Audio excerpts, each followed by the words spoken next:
Mari kita berdoa. Tuhan, kami bersyukur hadirat-Mu ada di tempat ini. Kami percaya bahwa hadirat-Mu lah yang mengubahkan kami. Hadirat-Mu lah yang memberikan kami kepastian. Hadirat-Mu lah yang membuat kami gairah di dalam Tuhan. Terima kasih Tuhan. Kami percaya ketika kami menghadirat Tuhan, maka Tuhan akan menyatakan kuasa kemuliaannya. Di dalam nama Yesus, segala yang bukan dari Tuhan, kami hancurkan di dalam nama Tuhan Yesus. Segala intimidasi, segala roh-roh jahat, kuasa kegelapan, tidak ada di dalam pikiran kami, di hidup kami. Di dalam nama Tuhan Yesus, kami siap mendengar dan menghidupi firman-Mu. Haleluya. Amin, amin, amin. Cek. Terima kasih buat hadirat Tuhan untuk tim worship. Haleluya. Selamat pagi semuanya. Shalom. Ya, kurang ya. Shalom. Saya juga mau menyapa dulu di Facebook. Shalom Facebook yang ada live streaming. Saya percaya bahwa anugerah Tuhan, kemuliaan Tuhan tidak hilang bagi kita semua. Dan saya yakin percaya bahwa orang yang mendahului Tuhan pasti diberkati Tuhan. Amin. Ya, saya sedikit pantun ya saudara. Ya, ikan tenggiri buah pinang. Asik ya. Cakep ya. Ikan tenggiri buah pinang. Masing-masing siap melayani Tuhan. Oh haleluya. Nyambung atau sonde? Iya, saya sengaja tidak nyambung ya. Karena saya mau tes pikiran saudara apakah ada di sini ya atau ada di mana-mana ya. Tapi saya berdoa pikiran saudara ada di sini sekarang. Karena saudara datang ke sini bukan kebetulan, tapi karena Tuhan mengasihi kita dan semua yang ada di sini. Oh haleluya. Saya menyambut saudara, mau berapapun saudara di sini, saya tetap bergairah buat Tuhan. Dan saya juga percaya bahwa saudara datang ke sini juga bergairah buat Tuhan. Amin. Ya, terima kasih buat Bapak Gembala dan selamat melayani buat Bapak Gembala dimanapun Bapak berada. Dan tema yang diberikan adalah mengembangkan karunia rohani atau karunia Tuhan. Nah, saudara kita buka firman Tuhan di dalam kitab Roma. Ya, kitab Roma. Pasal yang ke-12, ayat 4 dan 5. Kitab Roma, surat Roma, pasal yang ke-12, ayat 4 dan 5.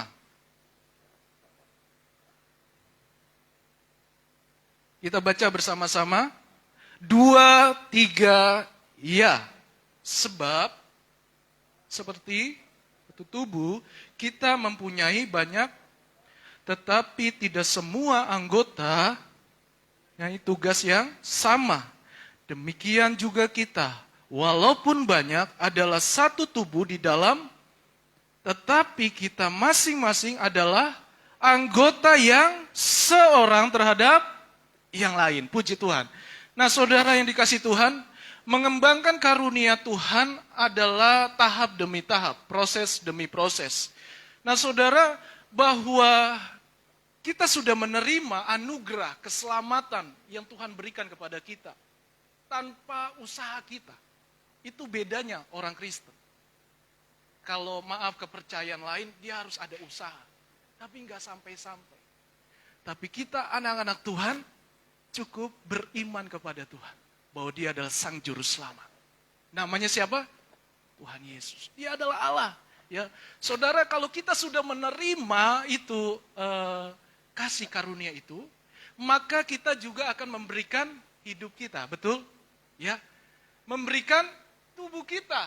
Makanya Alkitab ini kita baca ayat 4 dan 5. Kita semua satu tubuh, tapi banyak anggota. Ya, demikian kita di dalam Kristus, kita adalah satu. Saudara boleh Katolik, saudara boleh gereja apapun namanya, Tetapi kita harus di dalam satu tubuh. Di dalam tubuh Yesus Kristus. Ya. Nah, saudara yang dikasihi Tuhan, jadi kasih karunia itu adalah pemberian gift yang tanpa kita lakukan dengan kerja keras. Ya.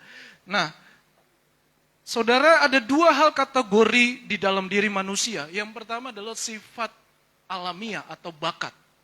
Ya, itu diberikan secara umum. Tetapi ketika kita di dalam Kristus adalah sifat rohani. Amin. Ya, sifat apa? Rohani. Jadi sifat rohani ini hanya diberikan kepada orang yang di dalam Kristus. Tanda kutip lahir baru. Ya. Jadi sifat rohani ini dikembangkan terus. Dimulai dari hal kecil yang Tuhan percayakan. Saudara, ada firman Tuhan di dalam kitab 1 Korintus 12 ayat 4. Dikatakan di sini ada rupa-rupa karunia tetapi satu roh. Ada rupa-rupa pelayanan tetapi satu Tuhan. Jadi setiap kita punya minimal ada satu. Ya. Pelayanan bukan hanya di gereja saja. Tetapi apapun profesi kita, pekerjaan kita, kalau kita lakukan untuk Tuhan adalah pelayanan. Tetapi kalau kita dipanggil Tuhan secara khusus melayani di sebuah gereja, lakukanlah itu. Lakukanlah penuh tanggung jawab. Ya. Nah, saudara, bahwa ayat 11 dikatakan 1 Korintus 12 ayat 11. Tetapi semuanya ini dikerjakan oleh Roh yang satu. Dan yang sama yang memberikan karunia kepada tiap-tiap orang secara khusus seperti yang dikehendakinya. Hanya Roh Kudus yang dapat memampukan kita. Makanya orang Kristen harus mengenal dengan baik, dengan benar Allah Roh Kudus itu. Kita tidak bisa berjalan dengan kedagingan kita, kekuatan kita, kehebatan kita, keegoisan kita. Tidak bisa. Tetapi harus ada hubungan dengan Roh Kudus. Dialah yang memampukan kita untuk melakukan karunia-karunia itu. Saudara, jangan pikiran kita hanya terkotak, oh yang melayani hanya cukup di gereja, yang melayani statusnya pengkhotbah, yang melayani statusnya pemain musik. Tidak demikian. Semua kita dipanggil adalah pelita. Amin. Pelita itu kan harus terang, betul? Ya. Apapun yang saudara bisa kerjakan, hal sekecil apapun yang saudara bisa kerjakan, itu di sorga itu luar biasa. Mulia loh. Saudara tolong orang aja, Tuhan lihat hati saudara. Ya, jadi kasih karunia itu mari kita kembangkan. Ya, karena karunia yang kita terima bukan kepentingan pribadi. Katakan amin. Ya, bukan kepentingan pribadi, tetapi membangun tubuh Kristus. Ya, Tuhan memberikan karunia itu bukan kepentingan diri sendiri untuk melakukan kepentingan bersama. Ya, bukan pusatnya diri kita lagi. Itulah yang disebut dengan melayani. Karunia yang Tuhan berikan kepada kita. Ya, pusatnya bukan diri, tapi Kristus. Amin. Saudara tangkap sampai sini? Ya, pikiran saudara masih ada di sini kan? Ya, saudara, puji Tuhan ya. Supaya saya membagikan firman, setidaknya ada yang kita dapatkan lah ya. Jangan, saya tahulah, di antara kita pasti yang datang terburu-buru ada juga ya. Saya juga tadi datang terburu-buru, sempet hanya minum sah. Ya. Tapi saya bersyukur kita harus makan rohani dulu. Amin. Ya, kita harus makan rohani dulu. Karena yang paling penting rohani dulu. Kalau rohaninya sudah kenyang, baru kita nanti pulang makan Indomie soto. Haleluya. Ya, saudara. Nah, seperti ayat ini yang kita baca, dikatakan tadi, satu tubuh tapi banyak anggota. Ya, betapa mulianya tubuh kita ini dipersembahkan untuk melayani Tuhan. Sebagai gambaran, sebagai contoh gambaran yang sangat indah, tubuh kita punya nilai. Ya. Ada kepala, ada tangan, ada kaki. Punya fungsi yang berbeda-beda. Coba tangan pergi ke sana, kaki pergi ke sana, kepala pergi ke sana. Bagaimana yang terjadi? Tidak mungkin kan? Makanya Tuhan Yesus waktu bicara dengan setan, bagaimana mungkin saya disebut dengan Beelzebul? Karena kerajaan kalau Beelzebul, kerajaan setan terpecah-pecah, apakah bisa bertahan? Tidak. Demikian juga di dalam Kristus, kerajaan Allah adalah kita orang-orang percaya. Kita adalah tubuh, Tuhan adalah kepalanya. Amin. Nah saudara, saya yakin percaya kesetiaan saudara tidak ada yang sia-sia. Ya, saya sangat percaya dan saya itu sudah alami juga. Nah saudara, bahwa ada 3 macam bentuk karunia. Tadi saya sudah katakan yang pertama adalah karunia alamiah atau yang disebut dengan bakat. Itu terbentuk dari sejak manusia lahir. Contoh, saya kan sebelum main drum, saya dari umur 7 tahun itu udah gebuk-gebuk begini loh. Saya sudah gebuk-gebuk. Sampai merah, sampai sakit. Nanti masuk lagi remaja, pukul-pukul lagi. Pukul pintu, pukul panci. Kalau ada di rumah penggorengan, pukul-pukul. Sampai dimarahin orang tua. Ya, itu namanya bakat alamiah. Awalnya saya tidak suka dengan suara drum. Sakit. Tetapi lama-kelamaan, itu saya lakukan. Saya dulu belum mengerti, bagaimana sih mengasihi Tuhan, melayani Tuhan. Tapi ketika saya mulai dewasa, masuk di dalam sebuah ibadah, pemuda dan lain sebagainya, disitulah saya mulai kembangkan. Nah makanya bakat itu harus menyatu dengan karunia rohani. Ini hanya salah satu ya, ini hanya salah satu saja. Saya percaya setiap kita punya karunia, setiap kita punya bakat. Ya, tidak hanya bermain musik saja, tetapi saudara menguatkan orang lain adalah karunia. Karena tahukah saudara, banyak sekarang ini manusia pada takut, manusia pada gelisah, apalagi dalam posisi keadaan bangsa-bangsa sudah mulai kacau balau. Ya, semua sekarang bangsa-bangsa sudah persiapan untuk perang. Ya. Sekarang sudah ada yang namanya Israel diserang oleh negara di mana tuh? Saya kemarin baru lihat di YouTube-nya. Ya, diserang saudara. Artinya apa? Semua udah mulai memanas. Kalau semua bangsa saja sudah mulai berperang, apa yang terjadi? Dampaknya luar biasa.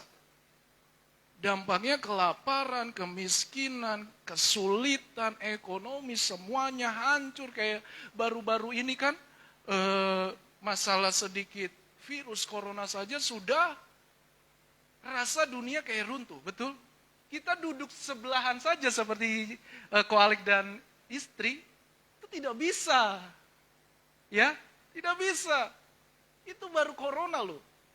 Ini nanti, ya saya percaya atau tidak percaya, hamba Tuhan bilang 5 tahun ke depan virus yang lebih mengerikan lagi. Tapi dimulai virus yang, tanda kutip, hidup dalam pergaulan bebas. Apakah itu perzinahan dan lain sebagainya? Itu yang utama kena serang. Karena dimulai dari perut. Itu yang lebih bahaya lagi. Saudara percaya atau tidak percaya, siap atau tidak siap, itu pasti terjadi.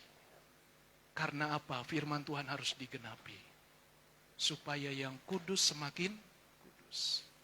Tetapi yang tidak kudus akan tidak kudus, digoncangkan. Ya saudara, jadi kembangkan karunia kita. Karena apapun, sekecil apapun karunia itu, kalau kita lakukan untuk kemuliaan Tuhan, Tuhan akan terus tambahkan. Kalau saudara sudah melayani Tuhan, itu enak loh saudara. Bayangkan, saudara statusnya melayani Tuhan. Kalau kita jadi staf presiden aja senangnya luar biasa ya. Dikawal, jadi ajudannya aja deh. ajudannya Pak Jokowi itu enak loh. Sampai orang berusaha berjuang supaya jadi ajudannya Pak Presiden. Tapi kita, rajanya yang kekal. Tapi kenapa ya manusia kok malas ya melayani Tuhan? Kenapa ya manusia kok mulai gampang menilai orang? Gampang mudah menghakimi orang. Sedikit terjadi langsung tersinggung. Sedikit terjadi langsung mewek. Ya. Bukankah panggilan itu, pelayanan itu adalah anugerah? Bukankah panggilan pelayanan itu adalah kekal nilainya, sifatnya? Amin. Ya, berarti bagi kita semua orang percaya, marilah apapun yang saudara bisa lakukan. Saudara ingetin orang aja itu sudah karunia. Saya lihat orang-orang yang ada di sini itu semua berpotensi. Ya, termasuk anak Pastevi. Saya salut loh.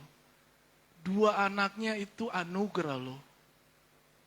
Saya dulu waktu kecil aja untuk ketemu satu tatap dengan orang itu malunya, mindernya bukan main, saudara.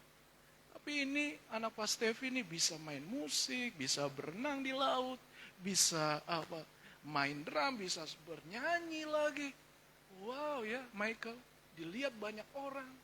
Itu bukan sesuatu yang kalau bahasa sekarang yang kaleng-kaleng. Ya. Tetapi itulah pemberian yang Tuhan kasih buat keluarga Kastevi. Karena keluarga Kastevi sungguh-sungguh mengasihi Tuhan. Ada upah, ada hak untuk orang yang mengasihi Tuhan. Amin. Ya. Jadi saudara, mungkin kita belum lihat sekarang sakitnya, penderitaan yang kita alami, kesulitan yang kita alami. Tetapi lihatlah, anak cucu orang benar akan diberkati. Amin. Anak cucu orang benar akan diberkati. Bahkan dunia akan memberikan, ya, akan memberikan pertolongan. Makanya anak Tuhan itu orang percaya, hidupnya itu sudah dijamin oleh Tuhan. Bukan berarti kita tidak berjuang ya, tetap berjuang, tetap berusaha ya. Bukan berarti kita malas, bukan. Tetapi hidup kita hanya bergantung pada Tuhan. Hidup dan mati kita hanya bergantung pada Tuhan. Nah, itu bakat alamiah. Yang kedua itu bakat rohania. Ya, bakat rohani ini terjadi dengan maksud Tuhan. Ya, saya kemarin pelayanan di Mikaka, tempat Ko Alek. Setelah saya pelayanan, kita masuk ke hadirat Tuhan, kita sembah Tuhan. Ada satu nona yang dijamah oleh Tuhan. Setelah selesai ibadah, saya ngobrol dengan beliau. Saya hampiri dia. Karena karunia rohani itu adalah kepekaan. Amin. Kepekaan. Saudara minta saja sama Tuhan. Tuhan, tambahkan aku kepekaan. Untuk bisa mengasihi Engkau, bisa melayani Engkau. Minta kepekaan Tuhan. Saya peka, saudara. Saya tanya dia malu, dia takut. Bahkan apa yang terjadi dalam dirinya, dia katanya sudah mau nekat ambil sesuatu jalan. Saya bilang, stop. Makanya Ko Alek tanya saya, bagus Kak, harus ada seperti itu supaya apa? Kita mengasihi orang lain, melayani orang lain. Saudara, dia ada masalah yang sangat besar, orang tidak ada yang tahu. Tapi saya tidak mau kasih tahu, karena ini privasi umum, amin. Saya langsung konseling di situ, saya tidak bawa kemana-mana ya. Saya tidak bawa kemana-mana, saya di situ. Ada Kastevi, ada. Setelah saya doakan, dia rasa tenang. Itu karunia yang harus kita kembangkan. Itu satu contoh. Saudara punya karunia yang masing-masing Tuhan percayakan. Amin. Ya, setialah. Sebab upah kita besar di sorga. Haleluya. Upahmu besar di sorga. Sampai ada lagu, lagu sekolah minggu ya. Upahmu besar di surga. La la la. Haleluya. Puji Tuhan. Upahmu besar besar di surga. Wow, ya. Upah di situ bukan seperti upahnya dunia. Upah dunia kalau 1 juta, ya nih upahmu 1 juta. Tapi kalau upah Tuhan, kekal. Upah Tuhan, kalau engkau sudah menderita, Tuhan buka jalan. Amin. Ya, nah saudara, itulah yang kedua. Hal yang pertama adalah karunia alamiah, bakat. Yang kedua, karunia manifestasi, kepekaan setiap kita. Ya, dimanapun kita berada, Tuhan kasih kita kepekaan. Amin. Nah, yang ketiga, karunia jabatan, jawatan. Di dalam kitab Efesus 4 ayat 11, ada 5 karunia jawatan. Rasul, nabi, guru, gembala, penginjil. Ini dikhususkan, ada panggilan yang khusus untuk orang-orang kudus. Siapa yang orang-orang kudus? Kita semua. Amin. Orang-orang yang ada di dalam Tuhan. Kita adalah orang-orang kudus statusnya. Bukan budak. Naik level lebih jauh. Apa? Orang-orang kudus. Itu status kita. Saudara mau maaf ya, mau miskin kek, saudara mau tidak punya uang, tetap status saudara adalah anak-anak Tuhan. Anak-anak kudus. Anak-anak raja. Haleluya. Saya ingat saudara, kisah Musa. Musa waktu kecil, di dalam kitab Ibrani 11, dia setelah dilihat parasnya, eloknya, ini anak berpotensi, anak berkarakter, padahal masih bayi, masih kecil. Tapi apa yang terjadi? Ketika dia mulai beranjak, bertumbuh, maka Musa bertemu dengan putri raja Firaun. Ya, putri Firaun. Akhirnya Musa diangkat jadi anak raja. Siapa yang menolak? Ada yang mau menolak jadi anak raja? Anak Pak Presiden, mantunya? Valen? Ada? Ayo. Wih, pasti harus wangi, ya kan? Seperti Esther, harus wangi selama 1 tahun, 12 bulan. Harus wangi, saudara. Harus jaga tubuh, dietlah, segala dan lain-lain. Supaya apa? Diakui dan diterima di keluarga raja. Tapi ini bedanya Musa. Musa tidak menerima. Lebih baik aku menderita, tanda kutip, mengikut Allah. Daripada kesenangan dunia, kesenangan raja. Saudara, hal ini bukan berarti kita salah ya. Untuk terima harta melimpah, tidak. Untuk terima uang yang banyak, tidak salah. Tetapi maksudnya Musa adalah supaya dirinya itu tidak bergantung kepada hal-hal dunia. Dia bergantung kepada Tuhan saja. Lihat, dia rela menderita loh. Ingat pemimpin Musa? Di dalam Alkitab, Musa selalu dikejar-kejar oleh rakyat. Dibilang gagal lah, inilah, itulah. Tapi Tuhan angkat Musa. Musa jadi pemimpin. Sampai sekarang nama Musa tidak pernah hilang. Bahkan Alkitab mencatat, malaikat dan setan saja ingin berusaha mencuri mayatnya Musa.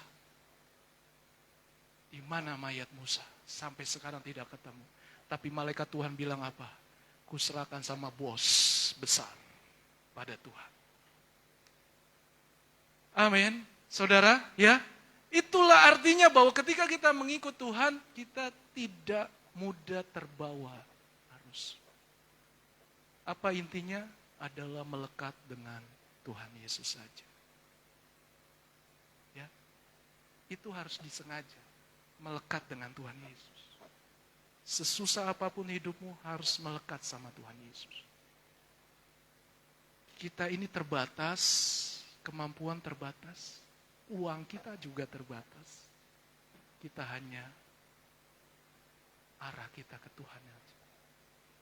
Karena Tuhan punya beribu-ribu cara untuk menolong kita yang percaya. Haleluya. Haleluya. Ya. Kita ini terbatas. Apa yang kita usahakan, apa yang kita kerjakan belum tentu langsung berhasil. Tetapi apa yang kita kerjakan di dalam Tuhan tidak ada yang sia-sia. Ya, tidak ada yang sia-sia. Saudara, jujur, saya melayani Tuhan itu bukan karena keinginan saya. Tidak ada sedikit pun saya ingin melayani Tuhan. Karena cita-cita saya banyak. Ingin jadi inilah, ingin jadi pemusik lah, ingin jadi artis lah, ingin jadi apapun. Tapi semuanya sirna. Saya ditangkap Tuhan. Saya udah berusaha lari. Saya udah berusaha tinggalin. Tapi tetap Tuhan tarik saya. Saya udah menyerah, give up. Waktu saya kuliah, saudara, semester 1, semester 2, semester 3, saya dipermalukan di dalam sebuah kampus. Dalam tanda kutip. Rasa itu kayaknya Tuhan tidak tolong saya. Rasanya Tuhan salah pilih saya. Tapi sampai hari ini saya ada itu semua anugerah Tuhan. Ya. Artinya hidup saya dipelihara Tuhan tuh. Dulu saya udah sempat hampir menyerah. Tapi sampai hari ini saya ada. Ternyata Tuhan tuh hidup.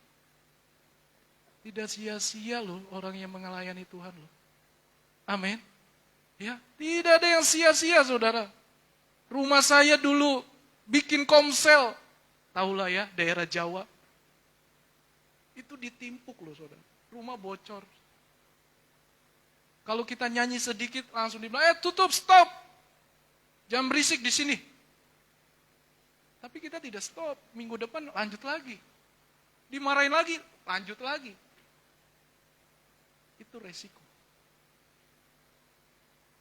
Saya sudah alami itu semua. Ya. Tapi sampai hari ini, keluarga kami dipelihara oleh Tuhan. Bayangkan. Tidak ada yang sia-sia. Amin. Amin, amin, amin. Ya. Saya bersyukur, saya bangga firman Tuhan saudara tangkap. Bukan Henry-nya yang saudara lihat. Tapi firman-Nya yang saudara tangkap. Amin. Ya. Untuk apa saya dibanggakan, dipuji? No, nggak ada gunanya ini. Tapi firman inilah yang membuat kita ada harapan. Yang membuat kita ada jaminan. Bacalah firman Tuhan, jangan tinggalin. Tiap saat lah. Kerja memang, tapi jangan lupa nih baca. Ya, ngerti atau tidak ngerti, doa dulu, baca. Nanti banyak. Amin. Ya, jadi saudara, apapun profesi saudara, lakukanlah itu semua untuk Tuhan. Apapun. Sekalipun kau tidak dinilai dengan uang, tidak dibayar dengan apapun, lakukanlah itu dengan setia. Bukan berarti kita ini bodoh ya, kita tidak perlu uang, bukan. Tetapi lakukanlah sesuatu yang terbaik, maka semua itu Tuhan lebih lagi jauh memberkati kita. Karena tadi firman Tuhan diingatkan, satu tubuh, satu roh. Kita banyak anggota tetapi satu di dalam Tuhan. Kalau ada misalnya kayak seperti contoh Kobili punya banyak karunia, Kobili punya banyak talenta. Apakah saya iri? Apakah saya harus iri dengan beliau? Kalau manusia kan, duniawi kan iri. Saya yang capek, saya yang sudah berjuang, tapi yang terangkat Kobili. Tidak, saudara. Semua kita spesial di mata Tuhan. Amin. Ya. Mau saudara cuci WC ke, mau saudara ambil tuh sampah-sampah di gereja, itu spesial di mata Tuhan. Dulu saya melayani begitu. Bukan kuat gagah Henry, tetapi karena ada Roh Kudus di dalam diriku. Oh, tidak mudah, saudara. Dulu saya pelayanan di cabang, bukan gereja ini. Itu anak gembala. Tidak jadi berkat. Pemusik semua tidak jadi berkat. Semuanya melayani selesai pulang. Tidak peduli apa yang terjadi. Tetapi tahu, Tuhan tidak pernah sia-sia. Orang yang memberi hatinya, memberi dirinya untuk kemuliaan Tuhan. Tidak ada yang sia-sia. Lihatlah itu, saudara. Itu bukan omong-omong kosong. Bukan kaleng-kaleng, tapi itu nyata buat saudara. Anak cucumu diberkati Tuhan. Ya. Siapa yang bisa jamin kalau bukan Tuhan dalam hidup kita? Haleluya. Itu saja. Ingatlah saudara, 3 hal ini tujuannya adalah mengembangkan karunia supaya kita tidak mudah goyah. Sekarang banyak ajaran yang menyesatkan. Bawa Alkitab, bawa nama Tuhan. Tetapi bagian kita bukan urusin itu. Bagian kita harus bertumbuh bagaimana apa yang Tuhan percayakan bagi kita, sekecil apapun, tidak akan sia-sia. Amin. Tuhan Yesus memberkati. Saya hanya 30 menit untuk membagikan berkat firman Tuhan. Mari saya undang pemain musik dan lain-lain. Kita berdoa, Tuhan terima kasih berkat-Mu pada siang ini. Bahwa kami serahkan hidup kami kepadamu. Kami mau mengembangkan segala talenta potensi kami yang ada pada kami Tuhan. Di pekerjaan kami, di usaha kami, di keluarga kami, di pelayanan kami. Kami lakukan dan kami mau kembangkan hanya untuk kemuliaan Tuhan. Terima kasih Bapa, di dalam nama Yesus, bawa kami untuk tetap setia mengasihi Engkau. Haleluya. Amin.